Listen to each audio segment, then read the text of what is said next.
சாலமோனின் ஞானம் அதிகாரம் 18. தூயவர்களுக்கோ பேரொளி இருந்தது. அவர்களுடைய குரலை எதிரிகள் கேட்டார்கள், ஆனால் அவர்களின் உருவங்களை காணவில்லை.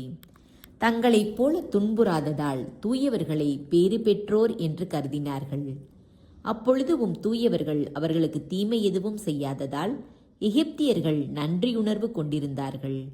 தங்களது பழைய பகைமைக்கு மன்னிப்பு கேட்டார்கள். இருளுக்கு மாறான ஒளி பிளம்பாம் நெருப்பு தூணை மக்களுக்கு கொடுத்தீர். முன்பின் அறியாத பாதையில் அது அவர்களுக்கு வழிகாட்டியாய் விளங்கியது. மாட்சி பொருந்திய அப்பயணத்தில் அது வெம்மை தணிந்த கதிரவனாய் இருந்தது. திருச்சட்டத்தின் அழியாத ஒளியை உலகிற்கு வழங்க வேண்டிய மக்களை எகிப்தியர்கள் சிறைப்பிடித்தார்கள்.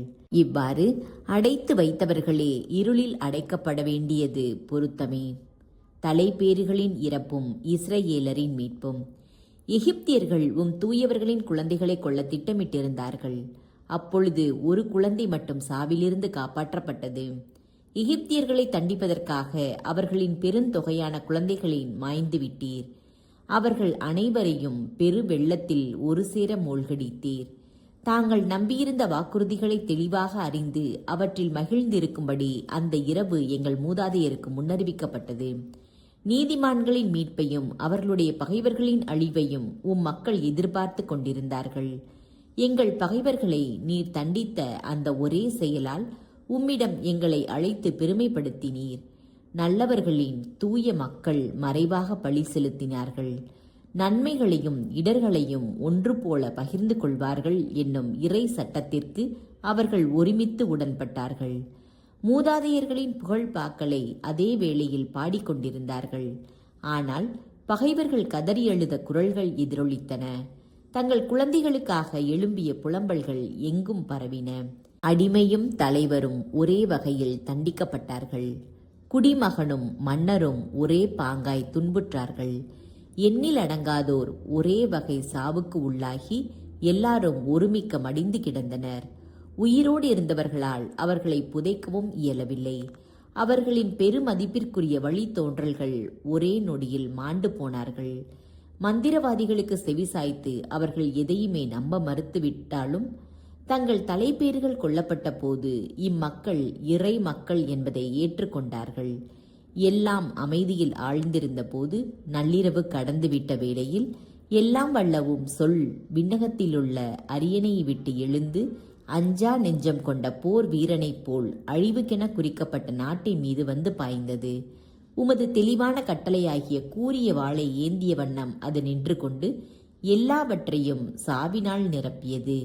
மண்ணகத்தில் கால் ஊன்றி இருந்த போதிலும் விண்ணகத்தை தொட்டு கொண்டிருந்தது. உடனே அச்சுறுத்தும் கனவு காட்சிகள் அவர்களை கலங்கடித்தன. எதிர்பாரா பேரச்சம் அவர்களை தாக்கியது. அங்கு ஒருவரும் இங்கு ஒருவருமாக அவர்கள் குற்றுயிராய் விழுந்தபோது தாங்கள் மடிவதன் காரணத்தை வெளிப்படுத்தினார்கள். ஏனெனில் தாங்கள் பட்ட துன்பத்தின் காரணத்தை அவர்கள் தெரிந்து கொள்ளாமல் சாகாதபடி அவர்களை தொல்லைப்படுத்திய கனவுகள் அதை முன்னறிவித்திருந்தன. நீதிமான்களும் இறப்பை நுகர நேர்ந்தது. பாலை நிலத்தில் இருந்த மக்கள் கூட்டம் கொள்ளை நோயால் தாக்குண்டது. ஆயினும் உமது சினம் நீண்ட காலம் நீடிக்கவில்லை. குற்றமற்றவர் ஒருவர் அவர்களுக்காக பரிந்து பேச விரைந்தார்.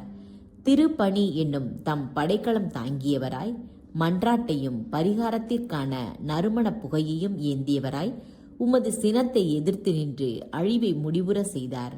இவ்வாறு தாம் அடியார் என்று காட்டினார். உடலின் வலிமையாலோ படைக்கலன்களின் ஆற்றலாலோ அவர் உமது சினத்தை மேற்கொள்ளவில்லை. ஆனால் எங்கள் மூதாதையருக்கு அளிக்கப்பட்ட வாக்குறுதிகளையும் உடன்படிக்கையையும் நினைவூட்டி வதைப்போனை தம் சொல்லால் தோல்வியுற செய்தார். செத்தவர்களின் பிணங்கள் ஒன்றன் மீது ஒன்று விழுந்து பெரும் குவியலாய் கிடந்தன. அப்போது அவர் குறுக்கிட்டு உமது சினத்தை தடுத்து நிறுத்தி எஞ்சியிருந்தோரை அது தாக்காமல் செய்துவிட்டார். அவர் அணிந்திருந்த நீண்ட ஆடையில் உலகு அனைத்தும் பொறிக்கப்பட்டிருந்தது. அதில் இருந்த 4 கல் வரிசையிலும் மூதாதையரின் மாட்சிமிகு பெயர்கள் பொறிக்கப்பட்டிருந்தன. அவர் தலையில் இருந்த மணிமொழியில் உமது மாட்சி வரையப்பட்டிருந்தது. அழிப்போன் இவற்றை கண்டு பின்வாங்கினான். அச்சம் அவனை ஆட்கொண்டது. உமது சினத்தை ஓரளவு சுவைத்ததே அவனுக்கு போதுமானது.